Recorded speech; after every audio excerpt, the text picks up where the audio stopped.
X-rays X-rays के पहले X-rays के प्रोडक्शन के 3 मेथड हो गए, 3 मेथड्स ऑफ प्रोडक्शन।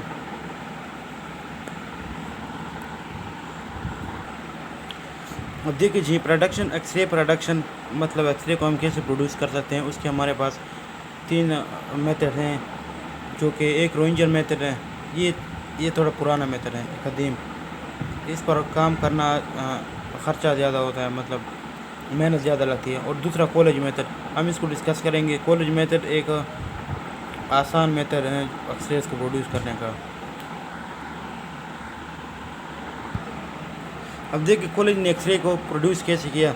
उसने भी यूरो इंजन के कंसेप्ट को इस्तेमाल करके इन्हीं एक्सरे को प्रोड्यूस किया। उसने कुछ इस तरह का कैथोड बनाया, कॉनकेव टाइप, और एक ऑब्लिक टाइप एनोड बनाया। अब ये कैथोड हो गया, ये कैथोड हो गया, ये एनोड हो गया। इसमें कुछ और मॉडिफिकेशन होती है। वो मॉडिफिकेशन क्या होती है, देखिए जी, ये यहाँ पर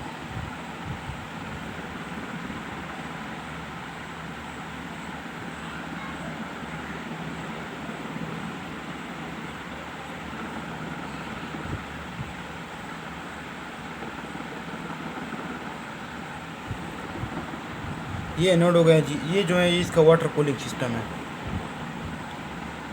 वाटर कूलिंग सिस्टम। ये देखिए कुछ इस तरह का अरेंजमेंट कर लिया इसने। अब ये एनोड है, जब यहाँ से वो यहाँ से इलेक्ट्रॉन बम्बार्ड करेंगे कैथोड से, तो ये जब वर्किंग प्रोसेस करेगा तो ये कुछ हीट अप होगा, और हीट अप होने से नुकसान होगा, एनर्जी लॉस होगा। तो इस एनर्जी लॉस को कम करने के लिए हम इधर वाटर कूलिंग सिस्टम लगा लेते हैं, जो कि इस एनोड को कूल करता रहता है वक्त वक्त। और जो ये कैथोड होता है, इसको हीट अप करने के लिए यहाँ एक टंगस्टन लगा होता है, टंगस्टन पेरियोडिक टेबल का एक एलिमेंट है, जिसका असल नाम वुल्फ्राम है। इस वजह से इसको W के साथ शो किया जाता है। ये देखिए ये रहा टंगस्टन, इसका एटॉमिक नंबर 74 और मास नंबर 183 होगा। अब देखिए यहाँ पर ये लगा होता है वुल्फ्राम दरमियाने की मिशन के लिए। जब ये हीट अप होगा, इस वोल्टेज सोर्स से, यहाँ पर वोल्टेज सोर्स लगाई हुई है, जब ये हीट अप होगा तो ये इलेक्ट्रॉन इमिट करेगा, और कैथोड को इलेक्ट्रॉन इमिट करने में आसानी देगा। मतलब ये इलेक्ट्रॉन यहाँ सरफेस पर आ जाएंगे।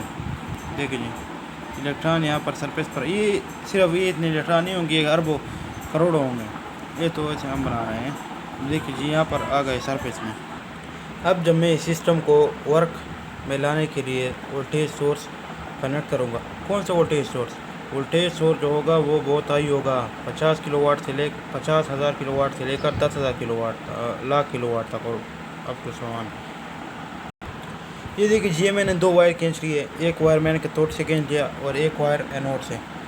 अब आप खुद सोचें, मैं बैटरी का नेगेटिव टर्मिनल किधर कनेक्ट करूँगा और पॉजिटिव टर्मिनल किधर कनेक्ट करूँगा।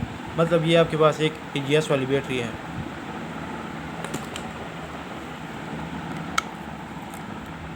ये आपके पास एक EGS वाली बैटरी है, तो आपको कैसे पता चलेगा कि कैसे होगी? असल बात तो ये होती है। अब देखिए जी, और ये एक बात ज़रूरी है कि इधर एक्सरे में हमने DC वोल्टेज लगानी होगी, मतलब बैटरी वाली, AC करंट नहीं लगाना होगा जो हमारे घरों में होता है। अब देखिए जी, मैं बैटरी का नेगेटिव टर्मिनल कैथोड के साथ लगाऊंगा। इसका मतलब क्या होगा, जब मैंने ये 4 लकीरें मारी, बजाय इसके कि मैं ऐसे लिखता, ये क्यों? ये मैंने इसलिए लिख लिया कि इसका मतलब होता है, ये जो होता है ये वेरी हाई वोल्टेज के लिए होता है। मतलब ये वोल्टेज जो है ये 50 kV से लेकर 10 kV तक होगी, 10 kV तक, ठीक है। और अब मैं बनाने वाला हूँ एक वैक्यूम चैम्बर। ये जो सारा निज़ाम होता है, ये एक वैक्यूम चैम्बर में इस तरह होता है। वैक्यूम चैम्बर में सारा निज़ाम होता है। अगर वैक्यूम चैम्बर ना बनाए तो क्या होगा? वैक्यूम चैम्बर अगर ना बनाए तो यहाँ पर हवा आ जाएगी, एयर मालिक्यूल आ जाएंगे। अगर एयर मालिक्यूल आ जाएंगे तो ये जो इलेक्ट्रॉन हैं, ये इनके साथ इंटरेक्ट करेंगे, मतलब इनके साथ लड़ जाएंगे। ये देखें, अगर ये एक आइटम है, हवा का आइटम आ गया, मतलब ये इलेक्ट्रॉन इनके साथ इंटरेक्ट कर गया, ये आयनाइज हो जाएगा फिर, और ये इलेक्ट्रॉन यहाँ तक नहीं पहुँच पाएगा, तो सारी खच मच जाएगी और कोई एक्सरे प्रोड्यूस नहीं होगी। तो इसलिए हमने यहाँ पर वैक्यूम चैम्बर लगाया होता है। और मतलब ये यहाँ पर एक तो छोटा सा सुराख छोड़ देते हैं, इस सुराख से हम मशीन के ज़रिए सारी हवा इधर से खींच लेते हैं, तो ये जगह हवा के एवेकेटेड हो जाती है। एवेकेटेड का मतलब ये होता है कोई चीज़ हम 100% एवेकेटेड नहीं कर सकते, मतलब 0.001 मिलीमीटर ऑफ एच प्रेशर होगा, और यहाँ पर प्रेशर जो होगा वो 0.01 मिलीमीटर ऑफ एच होगा, मिलीमीटर ऑफ एच। ठीक है, प्रेशर इज इक्वल टू। अब हम इसका थोड़ा सफाई के साथ डायग्राम बनाते हैं ताकि आपको समझ आ जाए। ये देखिए चाहिए, मैंने कुछ इसका साफ डायग्राम बना लिया ताकि आपको समझ आ जाए। समझाया तो मैंने पहले भी है चुनाचे, तो आप इसको देख लें, आपको समझ आ जाएगा। ये देखिए, ये इलेक्ट्रॉन यहाँ से जा रहे हैं, ये क्यों जा रहे हैं, ये इस वजह से जा रहे हैं। देखिए जी, ये बैटरी लगी हुई इंतहाई हाई वोल्टेज, ये बैटरी का कैथोड लगा हुआ है इस रॉड से, तो इस रॉड से क्या बन जाएगा, इस रॉड से कैथोड बन जाएगा, और ये बैटरी का एनोड लगा हुआ है इस रॉड से, तो ये रॉड क्या बन जाएगा, ये रॉड बन जाएगा एनोड। अब ये जो वोल्टेज, ये मतलब नेगेटिव हो जाएगा और ये पॉजिटिव हो जाएगा। अब मामला कुछ ये होगा कि इलेक्ट्रॉन तो नेगेटिव से जाते हैं, ये जो है इलेक्ट्रॉन को धक्का देगा बाहर निकालने के लिए, और ये इलेक्ट्रॉन को खींचेगा, तो इलेक्ट्रॉन एक्सेलरेट होगा। अब एक्सेलरेट होगा तो इलेक्ट्रॉन की कुछ एनर्जी भी होगी, वो एनर्जी अब हम कैलकुलेट करने वाले हैं, हौसला रखिए। तो देखिए, अब इलेक्ट्रॉन जब यहाँ टकराएंगे, ये एनोड होगा, ये मेटालिक एनोड भी हो सकता है, एलआई भी हो सकते हैं, हर चीज़ उसके लिए अलग ला है। ठीक है, अब ये जब इलेक्ट्रॉन यहाँ से टकराएंगे तो यहाँ से कुछ रेज इमिट हो जाती हैं, ये रेज इमिट हो जाती है। देखिए जी, ये रेज आ रही है, ये आपको क्या मिल गया, ये आपको मिल गया एक्सरे मिल गया, मुबारक हो, एक्सरेज मिल गई आपको। अब ये कैसे होगा, इसकी एक्सप्लेन किस तरह के साइंसदान ने कि ये क्यों इमिट होती हैं, उसको हम अब सीखने वाले हैं। देखिए जी, ये यहाँ से इलेक्ट्रॉन आ गया, देखिए जी, अब ये कैथोड का इलेक्ट्रॉन है, कैथोड पोर्शन, और ये होगा एनोड पोर्शन। एनोड मसलन ये एनोड पड़ा हुआ है, एनोड हर चीज़ एटम से बनी है, तो ये एनोड का कोई एटम है। ये देखें, ये कैथोड से इलेक्ट्रॉन आ रहा है जिसकी एनर्जी है W is equal to EV। इस एनर्जी को हम आपको दिखाएंगे थोड़ी देर बाद। अब ये इलेक्ट्रॉन जब आ गया इधर कोई इलेक्ट्रॉन था पहले, अब जब ये इलेक्ट्रॉन इस इलेक्ट्रॉन के साथ स्ट्राइक करेगा, अब जब ये इलेक्ट्रॉन इस इलेक्ट्रॉन के साथ स्ट्राइक करेगा तो ये इस इलेक्ट्रॉन को उड़ा देगा। ये देखें, ये इसको उड़ा लिया, इधर उड़ा लिया, और ये ख़ुद भी स्कैटर्ड हो जाएगा, क्योंकि ये तो कुछ एनर्जी इस इलेक्ट्रॉन को दे देगा। जब ये कुछ एनर्जी इस इलेक्ट्रॉन को देगा तो ये ख़ुद भी अपनी राह से भटक जाएगा, ये भी इस तरफ चला जाएगा, स्कैटर्ड हो जाएगा, स्कैटर्ड। अब देखें, ये जो होगा स्कैटर्ड, और ये हो गया रिजेक्टेड इलेक्ट्रॉन। अब ये वैकेंसी रह गई। अब जब वैकेंसी क्रिएट हो गई तो देखें, यहाँ पर पॉसिबिलिटीज़ कुछ ऐसे होगी, ये एटम है, इसमें और इलेक्ट्रॉन तो होंगे, जब और इलेक्ट्रॉन इसमें होंगे तो क्या होगा, ये इलेक्ट्रॉन भी इधर आ सकता है, ये इलेक्ट्रॉन भी इधर आ सकता है। दोनों इलेक्ट्रॉन के इधर आने से एनर्जी रेज रिलीज़ होंगी जो कि एक्सरेज कहलाएंगी। ये भी एक्सरे रिलीज़ करेगा, ये भी एक्सरे रिलीज़ करेगा, मगर दोनों की एनर्जी में फ़र्क होगा। इस एक्सरे की एनर्जी ज़्यादा होगी, इस एक्सरे की एनर्जी कम होगी। अगर ये एक्सरे इधर से इमिट होगा तो ये इलेक्ट्रॉन जब इधर जाएगा तो इधर वैकेंसी क्रिएट हो जाएगी। देखें, अभी वैकेंसी तो इधर क्रिएट हो गई, तो इसके बाद क्या होगा, तो ये इलेक्ट्रॉन इधर आ जाएगा, तो इधर एक और एक्सरे पैदा हो जाएगा। तो देखें, एनर्जी दोनों हालत में कंजर्व है। अगर ये वाला इलेक्ट्रॉन इधर आएगा तो ये हाफ ऑफ द एनर्जी की एक्सरे रिलीज़ करेगा, तो ये वैकेंसी रह जाएगी, तो ये दोबारा इधर आ जाएगा, फिर ये भी एक दूसरा एक्सरे रिलीज़ करेगा। मतलब ये इलेक्ट्रॉन जब इधर आएगा तो दो एक्सरे रिलीज़ होगी, दो एक्सरे रिलीज़ होगी, और जब ये इधर आएगा तो एक एक्सरे रिलीज़ होगा। तो उन दो एक्सरे की एनर्जी इस एक एक्सरे की एनर्जी की इक्विवेलेंट होगी। ठीक है, और स्टूडेंट यहाँ पर एक और फिनोमेना भी होता है, एक्सरे रिलीज़ करने का एक और कंसेप्ट भी है। मतलब ये इलेक्ट्रॉन आ रहा है, ये इलेक्ट्रॉन आ रहा है इधर, ये ऐसे जा रहा है, तो ये इस तरफ उठ जाएगा। ये कैसे, ये कोलम्बिक फोर्स की वजह से। देखिए, ये न्यूक्लियस है उस एनोड के एटम का, और ये इलेक्ट्रॉन है तो अट्रैक्शन तो होगी, खामखा होगी, तो ये इलेक्ट्रॉन को अपनी तरफ खींचेगा, इलेक्ट्रॉन की स्पीड को स्लो करेगा। तो according to Maxwell, continuously decelerating electron releases electromagnetic waves. तो यहाँ से इलेक्ट्रोमैग्नेटिक वेव्स आ जाएगी, इलेक्ट्रोमैग्नेटिक वेव्स में ड्रा करके, ये जो है ना, ये इलेक्ट्रोमैग्नेटिक वेव रिलीज़ हो गई इससे, और एक्सरे, इसको हम एक्सरे का नाम देते हैं अकॉर्डिंग टू मैक्सवेल। ये बात है, देखें, ये बात भी जहन मानती है। जब इलेक्ट्रॉन यहाँ से गुजरेगा तो खा ये फोर्स लगाएगा, कौन सी फोर्स लगाएगा, कोलम्बिक फोर्स लगाएगा और ये डिसलरेट हो जाएगा और ये इलेक्ट्रोमैग्नेटिक वेव प्रोड्यूस करेगा। ये इसकी कहानी नहीं थी। साइंस में कोई कहानी नहीं होती, साइंस में दिमाग इस्तेमाल करना होता है।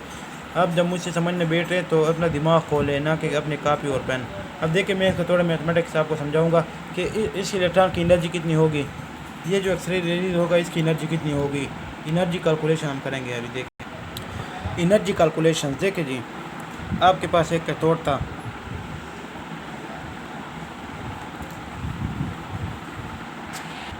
आपके पास एक कैथोड था और ये कैथोड लगा हुआ था बैटरी के नेगेटिव टर्मिनल के साथ। बैटरी का नेगेटिव टर्मिनल मतलब ये देखें, मैं लगा के दिखाता हूँ। ये नेगेटिव टर्मिनल हो गया, ये फिर पॉजिटिव, ये फिर नेगेटिव, फिर पॉजिटिव, ठीक है। और ये जो पॉजिटिव टर्मिनल होगा ये लगा होगा एनोड के साथ। ये मैं एनोड बना के दिखाता हूँ।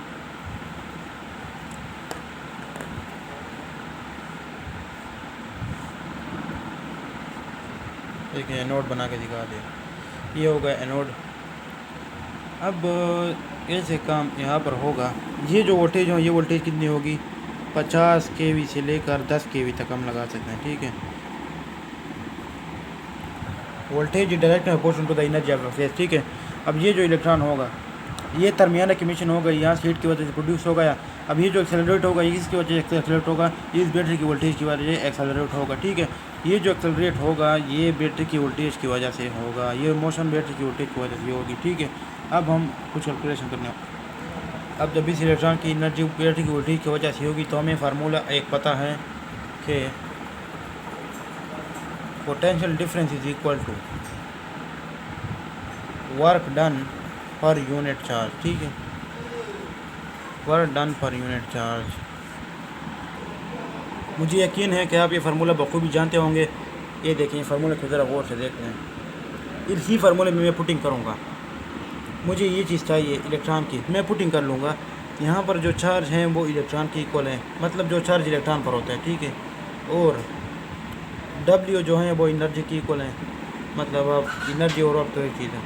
और वोल्टेज तो आपको पता है, ये वोल्टेज मैंने लगाई थी, V is equal to 50 kV से लेकर 10 kV तक, ठीक है, 10 kV तक। मैं इस फार्मूले में पुटिंग करता हूँ, देखिए V is equal to E negative.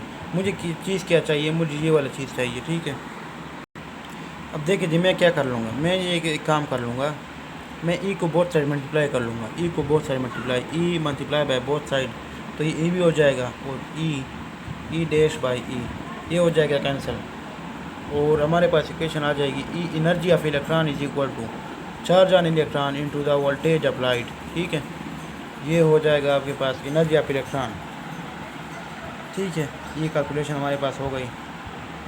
एक बात सुने, वो बात ये है कि आपने अगर गौर किया हो तो ये एनोड है, मतलब ये एनोड है और यहाँ से एक्सरे निकल रही है। ये कोई एक एक्सरे तो नहीं होता, ये कोई एक एक्सरे होता है नहीं होता, ये कोई एक फोटोन होता है नहीं होता, ये डिफरेंट फोटोन होते हैं, ये डिफरेंट एनर्जी के फोटोन होते हैं, हर एक्सरे की एनर्जी डिफरेंट। तो हम ये सवाल ये है कि हम कौन सी एक्सरे का एनर्जी मालूम करें। ये देखें ये तो बहुत सारी एक्सरेज हैं, हमें दिख भी नहीं पाती, तो ये मतलब इसकी मालूम करें, 2 की मालूम करें, 3 की, 4 की, मतलब इस वाले की मालूम करें, इस वाले की मालूम करें या इस वाले की। तो साइंसदानों ने ये बेहतर समझा कि उस एक्सरे की एनर्जी मालूम की जाए जिसकी एनर्जी सबसे हाई हो, यानी उससे कम वाली भी होंगे, उससे कम वाली भी होंगे, जिसकी एनर्जी सबसे हाई हो उस एक्सरे की एनर्जी मालूम करेंगे। तो जिसकी एनर्जी सबसे हाई होती है उसकी फ्रीक्वेंसी भी सबसे हाई होती है, क्योंकि energy is directly proportional to frequency, ठीक है। जिसकी एनर्जी सबसे ज़्यादा होगी उसकी फ्रीक्वेंसी भी सबसे ज़्यादा होगी। तो प्लैंक्स क्वांटम थ्योरी के मुताबिक energy of the any electromagnetic radiations is equal to H और F मैक्सिमम। E मैक्सिमम हम लिखेंगे, ठीक है। मैक्सिमम तो मैंने आपको समझा दिया क्यों लिखा, क्योंकि सबसे हाईएस्ट एनर्जी रेस की हम एनर्जी मालूम करने जा रहे हैं। E is equal to HF। ये सिर्फ इलेक्ट्रोमैग्नेटिक वेव की एनर्जी नहीं बता रही हमें, प्लैंक ने बहुत बड़ा काम किया। वो काम ये था कि कोई भी चीज़ जिसके पास कोई भी फ्रिक्वेंसी है, मतलब ये कोई अगर न्यूटन, ये कोई भी चीज़ है, अगर ये अगर मैकेनिकल चीज़ है या मॉडर्न फिजिकल चीज़ है, कोई भी है जो फ्रिक्वेंसी के साथ ऑसिलेट कर रही है, इसकी एनर्जी ये होगी, ठीक है। और इलेक्ट्रॉन की एनर्जी क्या है? इलेक्ट्रॉन की एनर्जी तो ये थी, देखें मैं इधर लिख रहा हूँ, E is equal to EeV according to conservation of energy, according to conservation of energy. ये दोनों एनर्जीज बराबर होंगे, अगर बराबर ना हो तो भी हम बराबर लेंगे। क्यों? ये बराबर नहीं होगी, इसमें लिटिल बिट डिफरेंट होगा, क्योंकि मैंने आपको बताया था कि ये एनोड होगा, तो एनोड में सब हीट तो रिलीज़ होगी ना। ये वाटर अगर सिस्टम लगाया तो फिर भी हीट रिलीज़ होगी। इंसान मैन इज़ मॉर्टल, इंसान खता, इंसान तो एरर इज़ ह्यूमन, इंसान से गलती होती है, ठीक है। इंसान परफेक्ट नहीं हो सकता। तो देखें जी, अब इन दोनों को हमने कंपेयर कर लिया, हमारे पास ये रिज़ल्ट आ गया। ये दोनों एनर्जी इक्वल हैं, मतलब लिटिल बिट डिफरेंस होगा तो वो हम कैलकुलेट नहीं कर देंगे, ठीक है। और ये हमारे पास इक्वेशन आ गई, h f maximum is equal to electric charge on electron into voltage applied. अब ये एफ मैक्सिमम किस चीज़ की फ्रिक्वेंसी है? ये उस एक्सरे की फ्रिक्वेंसी है जो कि सबसे मैक्सिमम एनर्जी रखता है। अब इस फ्रिक्वेंसी को भी हम कैलकुलेट कर सकते हैं। ये तो बहुत अच्छा इक्वेशन आ गया हमारे पास। देखें अब मैं फ्रिक्वेंसी कैलकुलेट करने लगा हूँ एक्सरेज की। F maximum equal to h, ठीक है। ये एनर्जी हमारे पास आ गई, देखो ये हमारे पास फ्रिक्वेंसी आ गई। बेस्ट ऑफ लक, सोचते रहें और ऑब्जर्वेशन करते रहें, ठीक है।